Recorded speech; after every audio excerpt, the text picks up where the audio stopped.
Telugu YouTube ఛానల్లో మీ వ్యాపార ప్రకటనల కోసం 9154949554 కి కాల్ చేయండి. Welcome to KTV Telugu. నేను సహస్ర.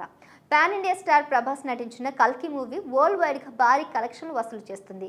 ఇప్పటికే ఈ చిత్రం 1000 కోట్ల క్లబ్లో చేరి ప్రపంచం సృష్టించింది. అయితే సినిమాను ప్రేక్షకులకు మరింత దగ్గర చేసేందుకు మూవీ యూనిట్ కీలక నిర్ణయం తీసుకుంది.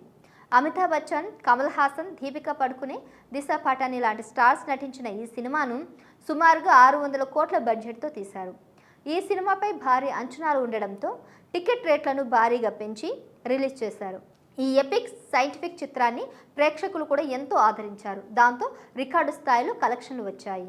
ఇక మూవీ రిలీజ్ సమయంలో కల్కి సినిమా రేట్లను భారీగా పెంచుకునేందుకు తెలంగాణ, ఏపీ ప్రభుత్వాలు కూడా అనుమతులు ఇచ్చాయి. సింగిల్ థియేటర్లలో అయితే 200 రూపాయలకు పైగా ఉండేది. ఇక మల్టీప్లెక్స్లో 400కు పైగా నిర్ణయించారు. నెల తర్వాత సినిమా టికెట్ రేట్లను భారీగా తగ్గించారు. ఈ వారం మొత్తం కేవలం 100 రూపాయలకే అందుబాటులోకి తెచ్చారు. ఇండియా మొత్తం ఇదే ధర ఉంటుంది. ఆగస్టు 2వ తేదీ నుంచి వారం రోజుల పాటు ఈ రేట్లు అందుబాటులో ఉంటాయని చెప్తున్నారు. సినిమా రేట్లు తగ్గడంతో ఫ్యాన్స్ రిపీట్ ఆడియన్స్గా మారేందుకు అవకాశం కూడా ఉంది. కల్కి మూవీ ఇప్పటికే ప్రపంచవ్యాప్తంగా 1100 కోట్ల రూపాయలను వసూలు చేసింది.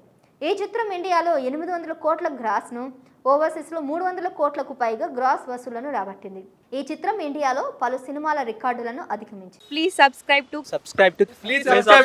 subscribe to KTV Telugu. KTV Telugu channel.